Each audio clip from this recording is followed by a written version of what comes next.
Hello and welcome to Horror Kiwi, a new enterprise on the Game Kiwi network. I'm Mike. Today we have a new person we're welcoming into the Game Kiwi fold, and he can introduce himself now. Hello, I'm Rudy. Glad to be joining the Game Kiwi, Horror Kiwi world enterprise. So for this test run episode, we watched 3 movies. The actual normal-ass podcast will watch 7, 1 per day of the week. But this time we just watched 3.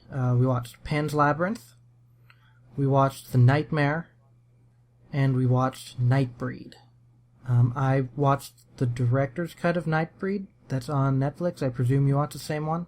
I did, but I also I own the theatrical cut as well, Okay. and I fully watched the director's cut, and I skimmed through the theatrical cut just so I could tell the differences. Okay. So we can talk about it at length. Okay. Yeah. And then going into this week, which one were you most excited for?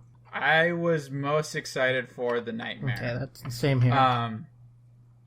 Yeah, I didn't watch a trailer beforehand, but I read a lot of horror articles on them, like horror movie buff articles, and just the promo image of the are we already going to talk about like the creatures and the images from The Nightmare? Yeah, sure, because I've after watching all these, I feel like the thing that ties these 3 movies together is the creature design. If nothing else, they all had really, really good creature design. Yeah, I would agree. That's true.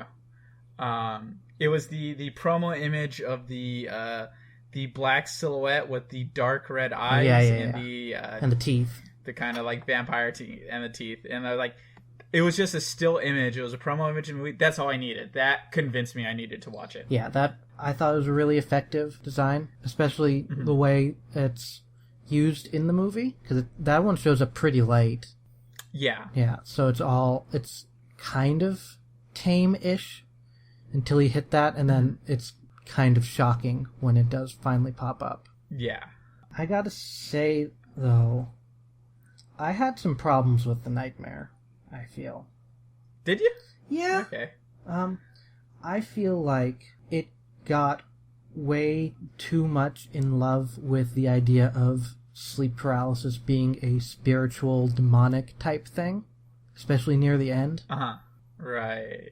Okay. And I've heard things about, was it Room 237? Is that the right numbers? Yeah, which I did not watch. I have not seen. Yeah, I've heard that that's basically just getting the most bullshit, whatever theories you could find about The Shining and throwing them in there. So I kind of expected some weird nonsense that didn't really have to do with anything, but it seemed to lay it on real heavy about the supposed spiritual aspects of sleep paralysis. And I felt that kind of took me out of the documentary a little bit. I feel like the spiritual parts of it was just coming from mostly the subjects. Just like maybe he chose too much, like to spend too much time on the subjects that were like, this is possession, this is demons that are coming after me. But I think it was it feels like it was intentional they did that. And the one person in there who was like, oh, this is science, it's a neurological thing, was kind of framed as kind of annoying as far as that goes. Who is that again? Was it the lady in the blue shirt? Yeah. Or... Yeah. Okay. Yeah, it didn't take away too much from me. I know I was iffy with the New Jersey subject, the New Jersey woman, because she seemed like the most like that. Was like super believed in the supernatural and probably like, I don't know, superstitious and religious. Yeah. But she did get the most human moment in the movie with like the stuff about her mother, which was like, it was okay. That added some like emotion or like human dimensionality to the documentary, but I was kind of like, didn't need this. I was hoping for more just nightmare images. Yeah. One slight complaint, I mean, it's framed as a horror thing, obviously, but I kind of wish they would have touched on if all sleep paralysis things are terrible nightmare scenarios or if people have pleasant ones. But that's something left out due to the framing. That makes sense. Mm-hmm. I feel that's a failing as the documentary part of it. Not necessarily, definitely not the horror part, because that's what they were going for. But it would have been nice to see if it was a straight, informative documentary. That's true, because it would have touched more on the neurological parts of it. But it seems that's not, I guess, Rodney Asher's interest, the director. This is kind of his segue into making more straightforward horror films, like almost like a test run. He just did it under the guise of a documentary. Because I'm not sure if you knew this, but he actually put in an entry in the ABCs of Death 2. Yeah, I haven't seen that. His was like a more horror comedy one, and it's in there. So if you get a chance to watch ABCs of Death 2, you can check out his entry and then kind of see what he's aiming for there. Was there any imagery in that movie that stuck with you really strongly? Just for me, it's the silhouettes, just the guys that are essentially in just the black bodysuits. Which, you know, you could see those kind of guys just walking around at raves or something, but in the movie, and if you had experience with, like, nightmares that you remember or just images that kept you awake at night, it's definitely those. It's as simple as it is. It's those just creepy shadow figures, you know, the pre-Slender Man, if you will. That's what I found. That's what stuck with me. Maybe imagery isn't the word I want to say. I guess maybe parts of the movie rather than just images is what I was going for. Because, like, right at the beginning, the part where he was talking about he was a kid and the news said something like, "We'll be back for you." That was one of a couple things that really got me pretty strongly. Just sort of right there, right at the beginning. Yeah, I felt it started off real strong. It was really creepy. I mean, that was pretty creepy as far as the moment goes. Moment, that's what I was looking for. Yeah, are we, like, am I jumping ahead with creature designs when I say, like, the aliens really, really threw me for a loop? The tickle aliens. Yeah, those are weird. Just creeped me up. I don't know what's up with that. Honest, the more that the movie stayed on them, the more it just stayed on those images of them, the more I was just creeped out. I was just like, I almost couldn't take it. It was just fucking me up pretty good. And that guy was weird too, because he was really leaning into it. It seemed. Yeah, he's kind of started off normal, but the more and more he got into his alien story, the like weirder and weirder it got. Yeah, although he was the cause of the other part that really stuck with me. It was the part where he was out in the woods with his girlfriend and the blue thing said, "Oh, don't worry about the demons behind you." Right. Because you know how I am with demons. They don't sit well with me generally. No. But I feel like this was okay because it didn't quite sell that, the movie in general, but that brief moment got me a little bit. Yeah, it was pretty creepy because it kind of like, I feel it plays that moment kind of like a reveal that these tickle aliens are demons that have been screwing with them this whole time. Yeah, and the weird old guy. Like, yeah, that was. I feel like that guy's stories. I feel like that guy's stories were the weirdest thing. Yeah, that he's got like a lot of stuff that happened to him in his childhood that we don't even like barely touched upon, with tickle monsters and an old man that just is telling him that he like peed himself or like messed his mother's sheets. Like that was like, whoa. I'd say the some of the stuff that stuck with me was with that goatee guy. Like he was the second one talking, where he's probably talking about the first nightmare, the first sleep paralysis moment, where he talks about trying so hard to get himself up, and when he rolled over, he was just back in the place where he started. And I think it played okay in the movie, in the documentary. But that feeling of just like you're trying to do something and you're right back where you started is unsettling to me. That it's just like you put all this effort into something and it's like as if it never happened, which it never did. You feel like you're going through all this like either pain or torture or this like kind of mental torment, and when you wake up, it's literally none of it has ever happened. Yeah, I can see that. And then the stuff about him and the cell phone and like again playing his dreams as if it's really happening. His were more, I guess, his seemed like more realistic dreams than sleep paralysis per se, for the most part. Right. Yeah. And then the one the thing I wish was in the movie more. So there's that kind of regular casual guy who's like already accepted that sleep paralysis is gonna kill him. Yeah. He's sort of like I was sort of with the guy, but I kind of found him like, I don't know, there's something a little annoying about him, but you sympathize with him.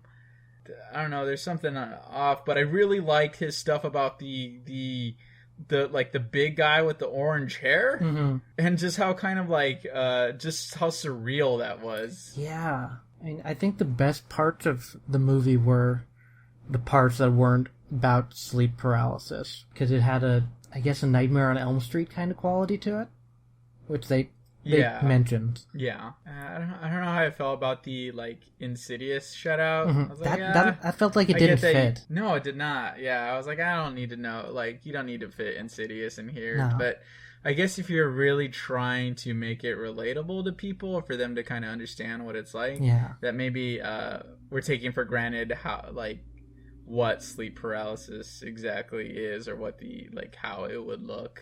And is Insidious really the best example? But I guess it is. Maybe I don't know. But yeah, it didn't sit well with me. Yeah, I feel like Insidious is more of a Poltergeist remake than anything else. Yeah, I mean, was expecting it to be scarier, but yeah, I feel like I fell victim to the hype for it a little bit. Yeah, when the end it had its moments, but it more or less just felt long-winded to me. I feel like it could have gone like 15-20 minutes shorter, and I would have been more satisfied. Yeah, especially with what it was trying to do, which was sort of explore these people and their dreams and not really like cover the whole notion of sleep paralysis and neurological stuff, and taking like it takes sleep paralysis seriously as far as how it affects these people or these people's reactions to it, but not like the subject itself. And maybe that would have been, I don't know, too wide, too broad. But out of the three, I feel like it's the one that represented itself the best from how it was advertised. Okay, from how it was advertised? Or just from how the perception of it that's out there. That's common knowledge. Because I feel like the grossest offender of being different than the perception of it that's out there is Pan's Labyrinth. Really? Yeah, because I looked at some of the TV spots and stuff for it before and after I watched it, and it was, especially the earlier ones, were kind of trying to play it off as a whimsical, slightly scary, like almost David Bowie Labyrinth type movie. And I had seen parts of it. I'd seen the part with Abe Sapien's weird uncle in film class a bunch of years ago. Abe Sapien's weird uncle? Yeah, he's the... I mean, look at him. He's Doug Jones for one thing. He looks just like the uncle who just... Oh, we have an uncle. We don't talk about him though. Our flabby uncle who resides in a dark corner eating fairy heads or something. Yeah. So I'd seen that part, so I'm like, this isn't the kid-friendly thing that these early things are portraying it as. And then you watch it, and the fantasy's almost not even a part of it, really. It's more of a fucked up war thing. And the fucked up war thing is a good way to describe it. And the fantasy is just her trying to cope with all the bullshit that's going on with her.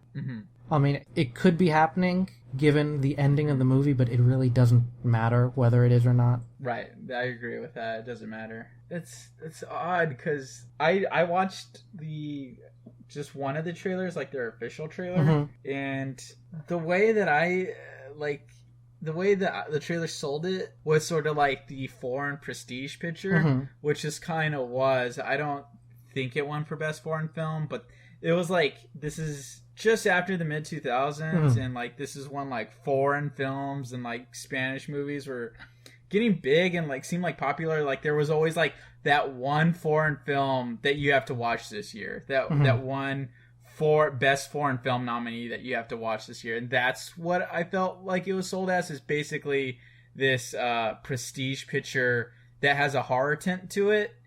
That's like being sold to the, I don't know, art house or library crowd. You know, the people who want to be known to be watching important movies. Mm-hmm. So that's how like I saw the official trailer, and that's how it felt to me at the time as well. That like, oh, Guillermo del Toro finally came out with like his serious movie, his like legitimate art movie that combines the war drama. Like it's got the whole historical war drama part to it, and that's like I think sold super strongly in the official trailer. Like the whole like war's like fucked up, meaningless, this sad like tragic thing, because it is. Yeah. But it's selling it in that prestige picture format, and so I feel like those trailers are okay. I don't agree with that kind of trailer. That kind of like, I don't know how you would say it, like portness type of like, this is the prestige picture of the year. Oh, everyone should watch it. For me, the movie exists beyond either types of trailer, whether it was being sold as like a kind of dark kids movie or this type of like the Spanish prestige picture of 2006. I mean, I think that I like this one the best out of the three, just because I feel like it was the best movie as a film, and you could really tell that Del Toro poured a ton of himself into it. Because what format did you watch it in? I have a DVD of it. Because I don't know if it's on the DVD, but the Blu-ray has a preface where Del Toro basically says, this movie took a lot out of me. I lost like 40 pounds during the filming of it. Yeah. And you can kind of tell because of the subject matter and how completely fucking visceral, like, so much stuff in this movie is. Yeah, the DVD does that. Okay. I have that preface as well. Yeah, you can definitely tell. It's just that this movie does feel the most completely him, and it feels like a lot of his stuff afterwards is kind of had a hard time living up to Pan's Labyrinth. Like, I don't know if I've probably seen this comparison somewhere else, so this is not coming from me, but like, people think that it's his Spirited Away, and probably he's himself has mentioned that like Spirited Away was an influence on him, but so much of it is of him and feels like his most complete and like articulate work, where every sound, every camera movement, every little moment very deliberate. I thought the effects, for the most part, I thought the toad effects kind of maybe didn't age too well. But a lot of the other stuff... it's pretty CG. A lot of stuff I pretty was fake-looking CG. Having trouble telling if it was practical or CG. Yeah. Apart from the toad. Right. I know for the... did they call him the Pale Man? I don't know what they call... I don't know what they call him. Because I was just calling him calling him Doug Jones the whole time I was thinking about it. Doug Jones does play a lot in this movie. Yeah. I know for was Doug Jones the Fawn too, or is the Fawn someone else? Yes, he was. Oh. Doug Jones was the Fawn as well. Okay. So he played everyone. Okay. Played the little girl as well, actually. Oh. It was good. That was pretty good. Versatile performer. I assume that was practical effects. Yeah. Yeah. Because you can't get. They weren't getting that good CG back then. Well, he had to be on his knees like John Leguizamo and like Moulin Rouge and stuff. It was like a Hobbit type thing. He was just on his knee. Yes. Yeah. There you go. This is good. He played everything. He's Del Toro's go-to guy. A one-man show. But that was the thing on the Abe Sapien's uncle. I know that all that was practical except for his legs, because if you notice, his legs are like skeletal, and so he was wearing like green screen pants, like green pants where they CG'd out his legs and just had these skeletal legs, because it's like one of the like best goofiest shots in the movie is the one where he's just like shambling, just walking. Yeah, shambling along the side of the screen, like going from like left to right, and just raises his hand and starts screaming. Oh, it's great. I think that is probably my favorite sequence in the movie by big margin. It is super effective. Yeah, and I really liked the imagery and the thought behind it, because it has a really mythological background. That part, at least the don't eat anything part, because that's repeated Right. a lot in different cultures' mythology.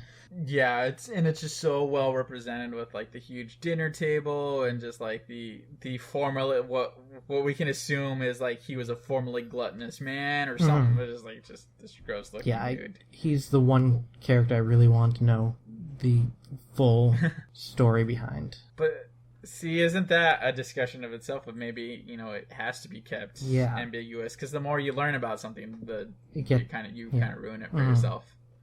And the movie gives us the perfect amount of fun, the perfect amount of Abe Sapien's uncle. The fairies were okay, kind of I liked them cooler when they were the weird praying mantis things, but I have a thing for mantids in general. Praying mantises? Yeah, I love praying mantises. They're real cool. They're the only insect that can turn their head. Really? Yeah. Oh, that's true. Oh my god, I did not know that. They're real cool things. I did not realize that till now. Is there a praying mantis themed horror movie out there? I don't know. Is it like a sci-fi original? Oh, maybe. Just give a quick Google a search here. So, Pan's Labyrinth, your favorite? Oh, yeah. 1957, The Deadly Mantis. A giant prehistoric praying mantis recently freed from the Arctic ice voraciously preys on American military at the DEW line and works its way south. Were prehistoric mantises really that gigantic? Is that like what? This is 1950s horror. Everything was gigantic bugs and lizards and stuff. This is true, but I just love that in the 1950s that as long as it was prehistoric, we don't need to explain anything else. Prehistoric means giant. Let's see, we have Attack of the Giant Praying Mantis, which I presume is something else. I can't find as much horror on that, or information on that straight away. I have an article here. Edgar Wright to direct Giant Praying Mantis comedy horror. Really? I did not know this at all. This is from 2014. That is absolutely shocking to me if that's something that's on his slate that's happening. I'll go watch it. I would watch it too. I'll watch whatever with praying mantises. They're cool. How do we get to praying mantises? The fairies. Alright, yeah, I thought they were cooler when they were the praying mantises. Praying mantises. I agree. Do you like how crazy loud the sound design is? Like there's that part where was it the Spanish evil general guy where he pulls out the like key or she pulls out the key, I don't remember, and there's just that key sound goes on for like 40 more seconds than it needs to. It's just this loud stringing key sound. It's kind of a video gamey feeling thing. It's weird. Yeah. I think the beauty of like Pan's Labyrinth is just sort of it's like in its simplicity, right? That it's sort of that's where I don't know, it gets a lot of mileage, or that's where people get into it and get like it's weird how that works. That just the simpler the movie it is, that like the setups are all very clear. Yeah. It gives you a clear guy to root against, a clear person to root for, and then some kind of iffy people in the middle that you're not sure about them until their story arc is near the end. Yeah. Everything more or less kind of pays off, and everybody gets, except for the little girl, gets what they deserve.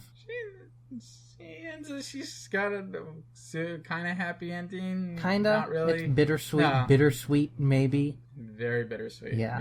It's a super downer of a movie, for the most part. It is. Yeah. And I wasn't expecting it to be a super downer. Oh, I know when I first watched it when it first came out, and then like on this, I've watched it several times. I mean, I own it. That again with that whole prestige picture thing that it was being sold as when it like first came out, that like you just kind of expect super downer because that's how art movies are. Yeah, that's how any foreign film that's up for a nomination is just going to be a super downer. That's kind of a given. I mean, even a non-foreign, unless I'm mistaken about its country of origin, like Drive was super artsy. Yeah. And it was a downer for the most part. Yeah. The only thing I can think of, but it wasn't a foreign film. This came out a couple years after, was like Slumdog Millionaire. And even then that was like it had its downer moments, but it was mostly a positive movie. It was a very positive movie. It's a crowd pleaser.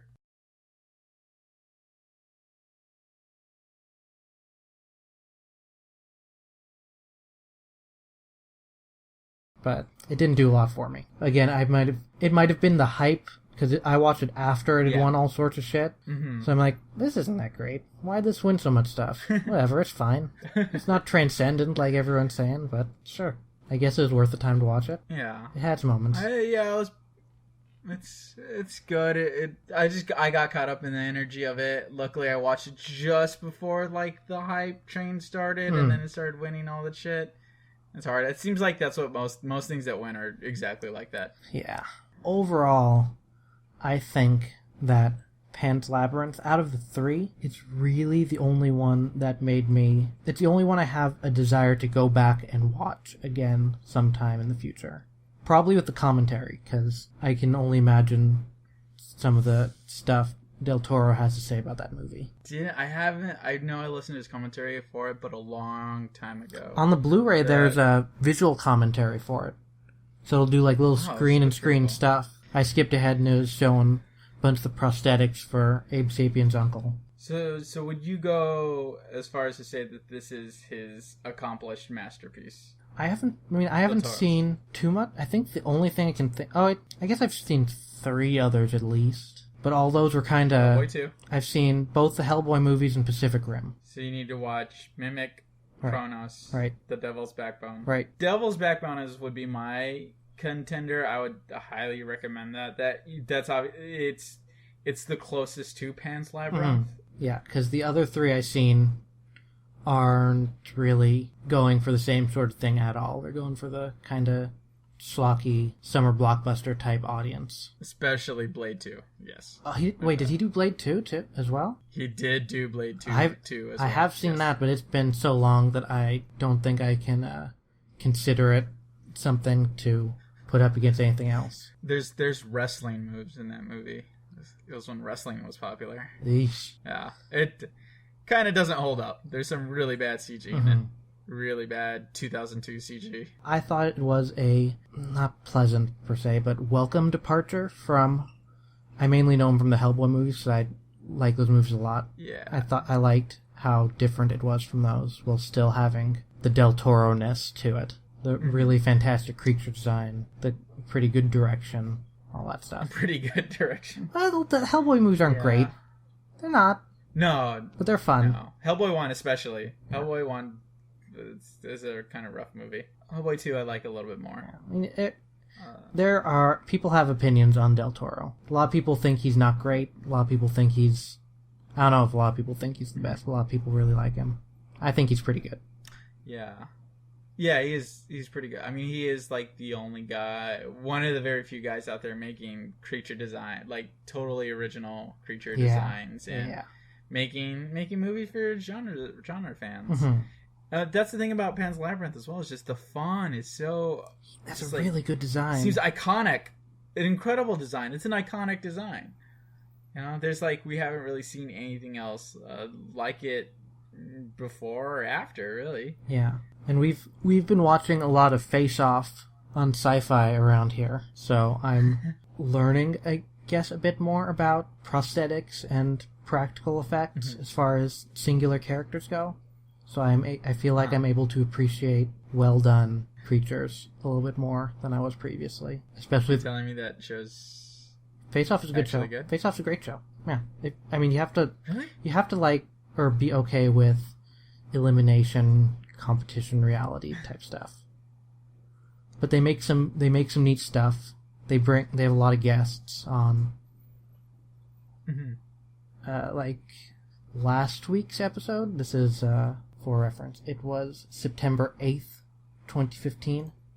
They had Jonathan Frakes on and Michael Dorn, and they were doing alien designs. That's really cool. Yeah. So if you have sci-fi, go give it a shot. I think it's probably my favorite of that kind of show that I've seen. And we watch a lot of the Food Network ones, so we've seen some terrible shit as far as that genre. I think this one's pretty generally really good. Alright, I'll have to check it out then. The Star Trek thing, just like the Jonathan Frakes, that reminded me that the first J.J. Abrams Star Trek had some really not good alien designs in No, it did not. Those movies in general have problems. Yeah, tons of problems. It probably doesn't help that I'm not a really big Star Trek person. I think it's a little too dry, I guess, for me in general. I like some of the movies, because those are summer blockbuster type things, and it's clear that that's not what Star Trek is per se, Right. which is why I prefer those. You don't go to sleep to Star Trek Next Generation. It's a good sleep show. I can definitely go to sleep it for it, but lulls you. not for the reasons that you're talking about. Like the Star Trek Next Generation, not coming from me, but it was just how like that show has like this weird peaceful hum throughout the entire series, as if they're like running the air conditioning on the Enterprise all the time. So just like you just hear the spaceship hum all the time, and it's just kinda constant like, sci-fi puts noise. You in just constant sci-fi. What is that noise? So it is this? Their vents are loud, and just kind of it's a peaceful sound. It puts you to sleep. All right, Anyways. we're sidetracking. We got Didn't want one more movie on here. like this J.J. Abrams. One more movie. Movie I have the least to say about. The least to say about. I felt the most negatively to say about. No, just the least. I don't have much to say about this movie. I really Did it take you more than one sitting to get through it? So I have a problem where What's your problem? if I sit on the couch, I am predisposed to fall asleep. So I generally, Like at any time of the day? any time of the day, I fall asleep very easily. Mm-hmm. So unless I have like popcorn or something to be actively doing while I'm on the couch, I have trouble falling asleep just sitting there. So I had to watch some parts of The Nightmare. It's mostly near the end of these movies that it happens. I had to watch a couple parts near the end of Pan's Labyrinth the second time. Nightbreed, I don't think I had that problem because I had to pause it to go do other stuff a couple times. Just because it was not super engaging the whole time. No, I'll agree with you there. Especially in the first hour of the movie. The first hour of the director's cut is super rough. Mm-hmm. Super rough. Super bad transitions, and it takes a long time to get where it's going.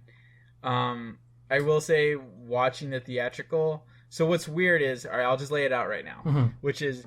The first hour of the theatrical is way better than the first hour of the director's cut. How so?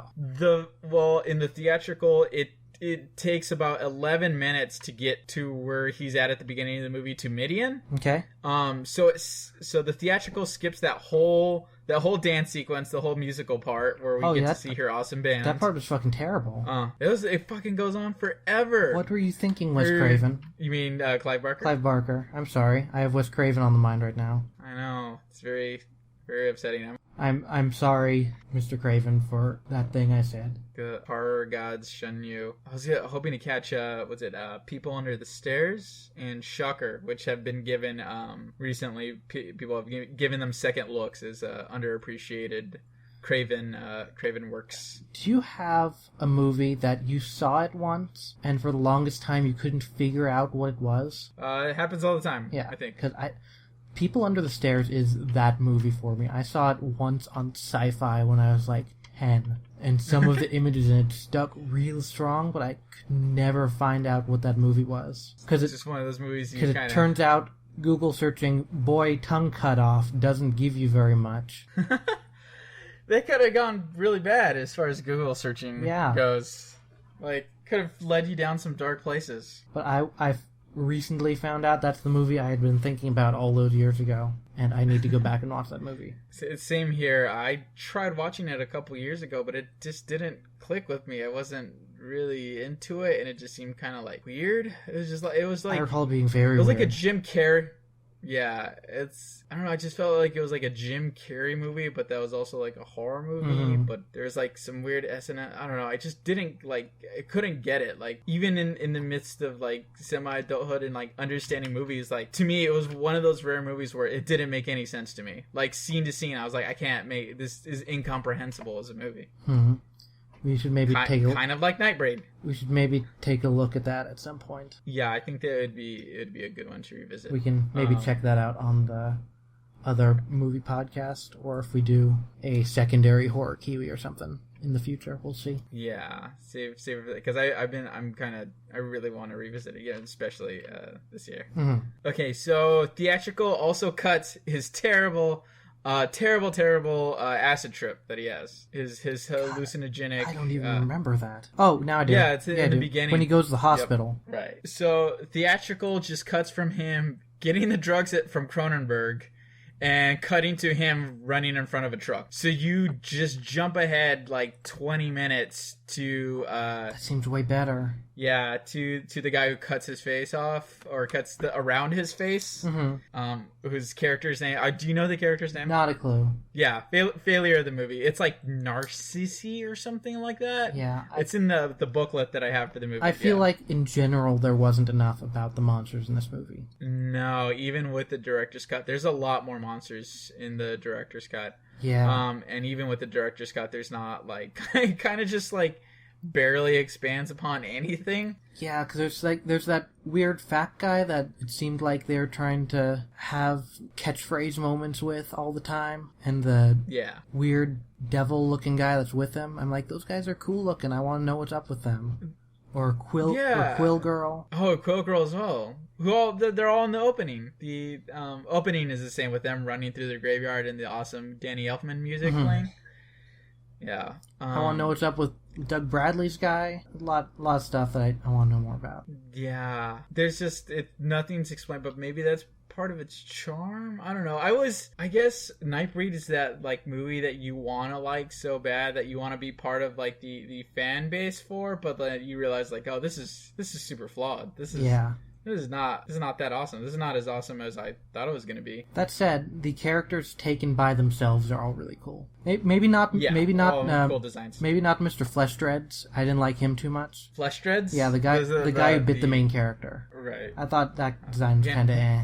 Yeah. Again, no idea. What is his name? I don't know. What is his damn name? Yeah, Flesh Dreads. I thought the Doctor's serial killer outfit was pretty interesting looking. That's pretty cool, that mask, the button mask. Yeah. And then the zipper, that moment when he opens the zipper and pulls it off, is just like, that was really cool. It's like, and that's just him using his finger, his Cronenberg finger, to take off the mask, and it was just like... I thought that was a pretty good reveal, because I knew there was something not right up with the Doctor, but I somehow didn't connect that he was the murderer guy. Really? That was like, that's so weird, because I guess it's a movie I've seen so much and read about that I didn't even consider that it would play like a reveal. I mean, I guess it might have just been me, but I thought that was a pretty good moment. Yeah. When they tied those two together.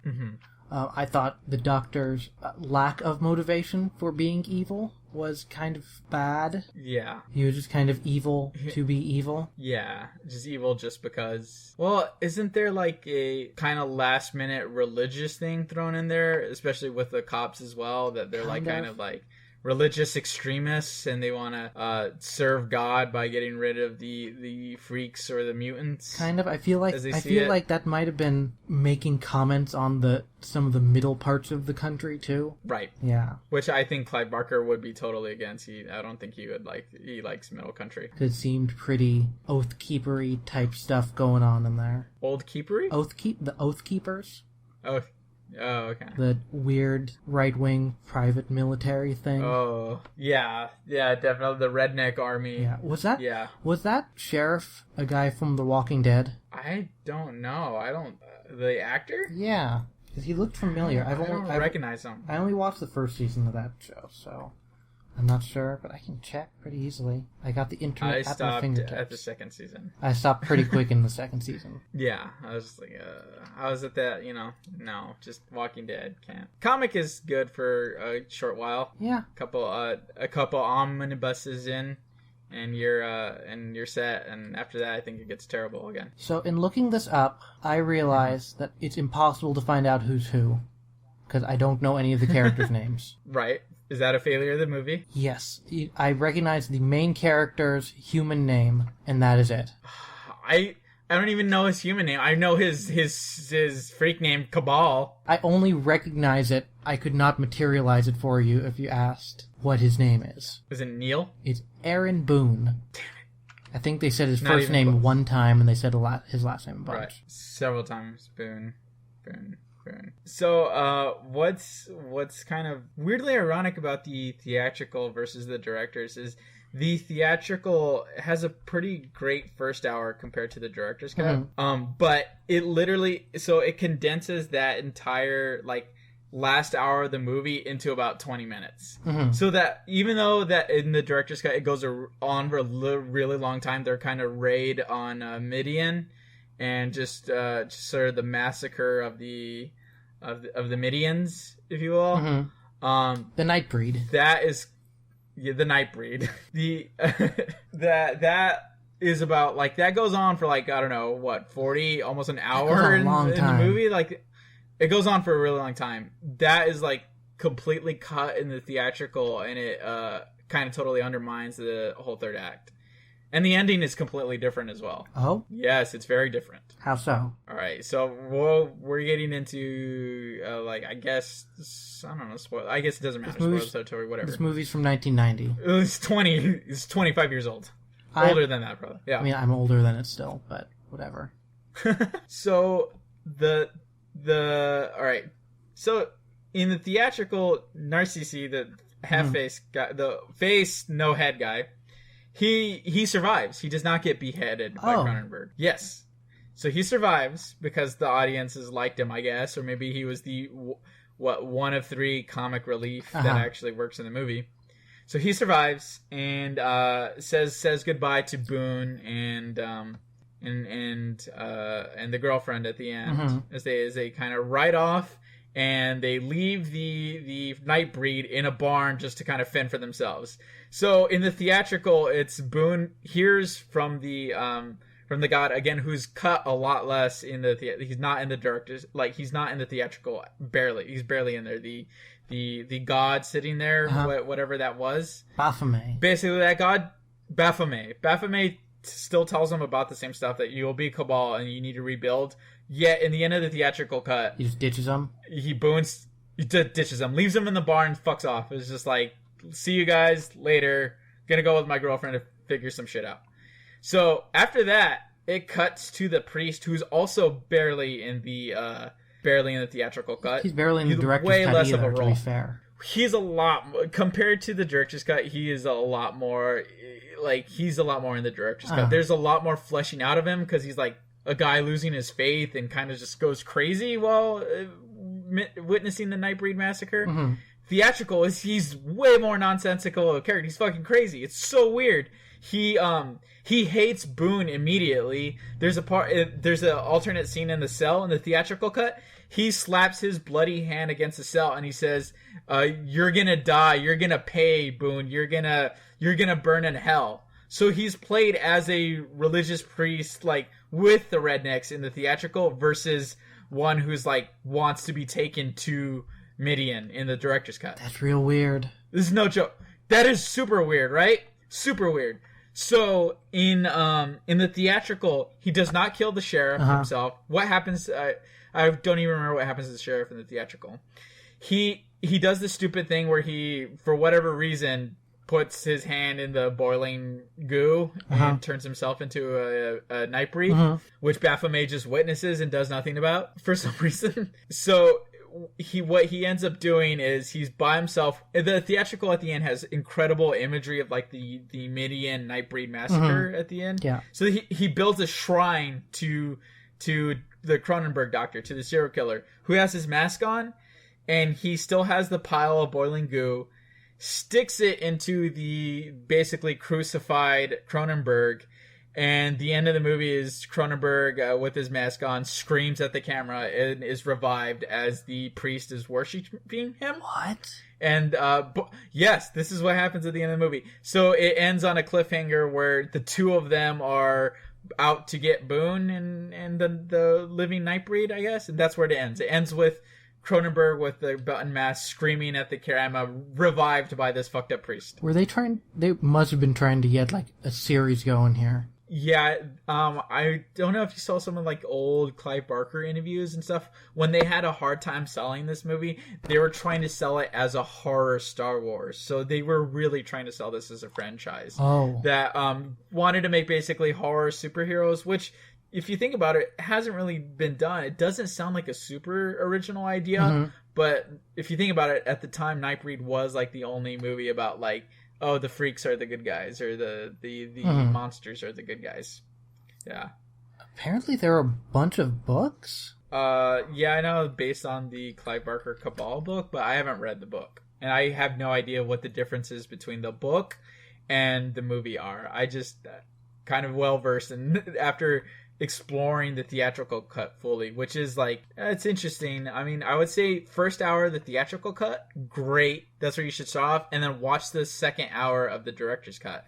So the movie still needs some editing, and I was kind of super disappointed because I was stoked that this isn't like a lost masterpiece, that this is sort of like, yeah, this is barely of a hidden gem that I was like, oh, that's what all the hubbub was for. This is, it was still a super flawed movie. And I can't imagine that it did any better coming off the coattails of, well, I guess not right off the coattails of Hellraiser, but fairly recently after it, which was an incredible movie. Right. Yeah, I think it was just, Although, Hellraiser still has some weird shit in it, too, that's not explained, or doesn't necessarily be in there. I think that's just Clive Barker's thing. Yeah. I really liked the opening with the Dr. Serial Killer in the house, the domestic house, sort of that regular looking family, that very, like, there was something so real about that 90s family that he kills. Could he use more scenes like that where sort of like domestic bliss is completely fucked and violated? But at the same time, why was he doing that? Like, what is his MO as a serial killer? All you see that he has a bunch of pictures on the wall. He had a bunch of masks on the wall. A bunch of knives. He doesn't really have anything going on besides he's Cronenberg and he kills people. And apparently goes on a righteous crusade. What do you think of the torture sequence? Do you remember that? I don't remember that at all. It is when is it Babette, the little kid, shows Boone's girlfriend, whose name I, again, do not remember whatsoever, shows her a flashback of when they were like tortured by those Ku Klux Klan religious looking guys with the black hoods. Kind of remember? There's like a dude who gets his head crushed in by a sledgehammer. There's a guy sitting in one of those torture chairs. It is pure Clive Barker. That's the scene that stood out to me and I thought was great. Was like, that's just how, that was crazy. And the movie needed more shit like that flashback. It's super awesome. It's got a great Elfman score, like choir behind it, and the imagery is super just fucked up. And that felt to me more like Clive Barker than actually most of the movie. Yeah, it didn't feel. I get that. Wasn't getting a lot of Clive Barker shining through in this. Yeah, it's weird that he would spend so much time making this movie, but have like such a standard superhero romance in it. Yeah, that like bothered me. It kind of, I don't know. It was just cliche, a lot of it, and just yes, I don't know. It's generic for the most part, apart from the creature designs. Right. Yeah. And it's super like which I think is the worst part of it. Those were so wasted on this kind of wet fart of a rest of the movie. Wet fart. That's yeah. Unfortunately, I was just like, it was, I don't know. I was pretty excited to revisit Nightbreed and like the crushing realization that like a vast majority of it doesn't work. It's just also like very small scale. That like I don't know how to describe it. Everything is shot in like these tiny rooms. You don't get a sense of the outside at all. Like there's just a few shots of them driving to Midian, but like Midian is this tiny cemetery. They go to this tiny hotel where they have like this police raid that this few cops, and then he gives up. But like, what was with that? Why does he get the blood and then totally not fight the police that are coming after him? I have no clue. Do you remember that moment? Honestly, you're saying so much stuff about this movie and I don't remember it.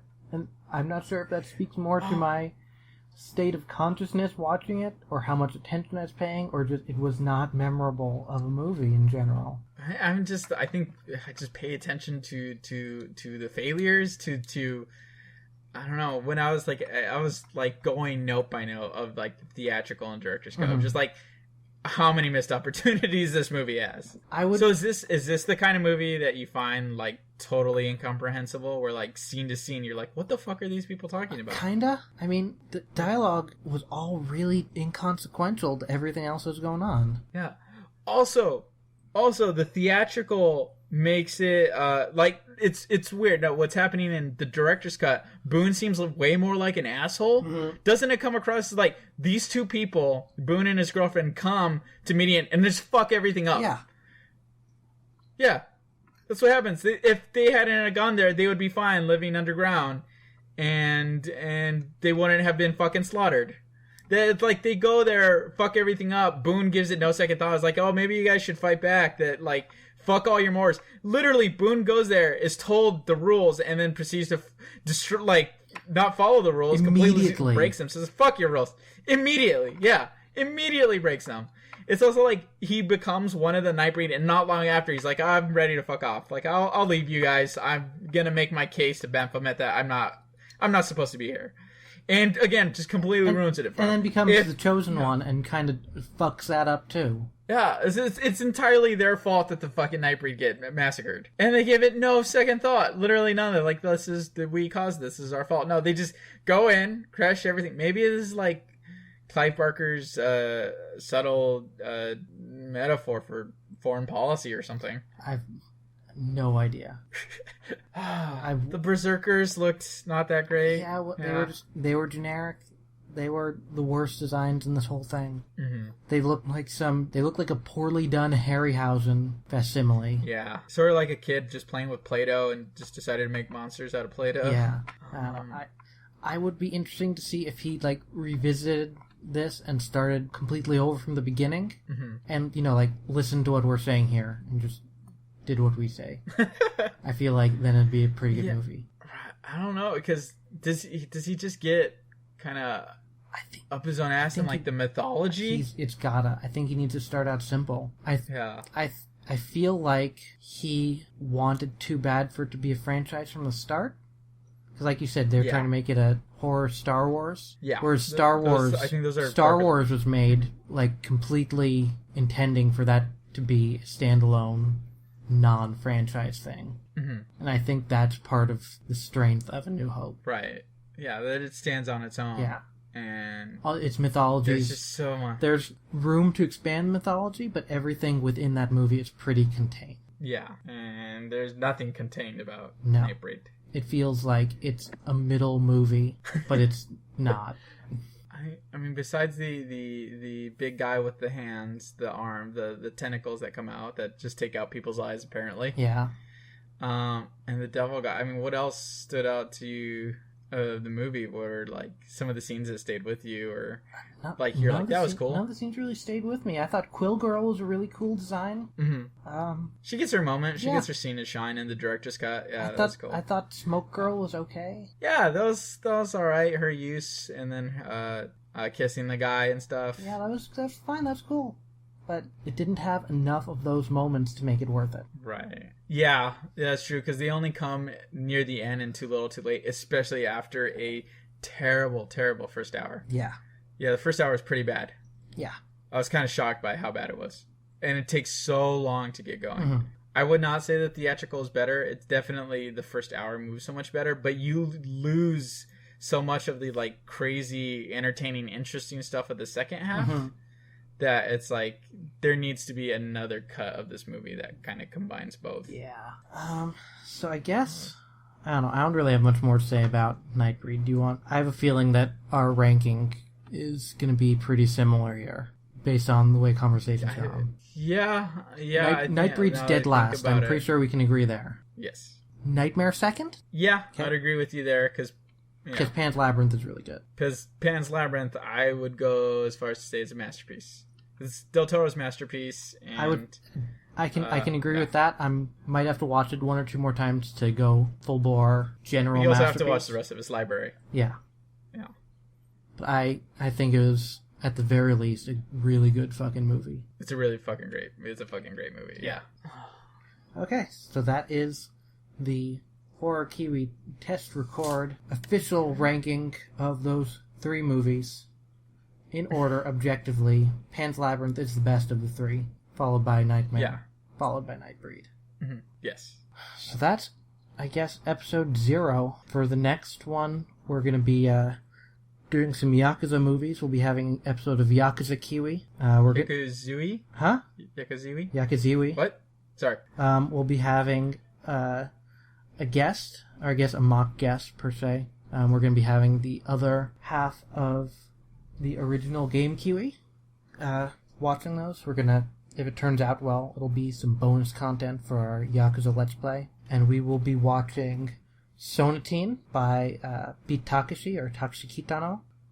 Dead or Alive by Takashi Miike. And Battles Without Honor or Humanity, otherwise known as the Yakuza Papers, I will look it up. Looking forward to all these. Yes. I own Dead or Alive. I own the Dead or Alive trilogy by Miike. Mm-hmm. But I have not seen Sonatine or Battle Without Honor. Yeah, and Battles Without Honor and Humanity is directed by Kinji Fukasaku, and that is by far the oldest of the three. So I'm really looking forward to that and talking about those movies. And we... As am I. Yep. And then we will see how having a guest goes. Until then, I have been Mike. And I have been Rudy. And we will talk at you guys next time. Yay! Later. All right. Bye. Bye.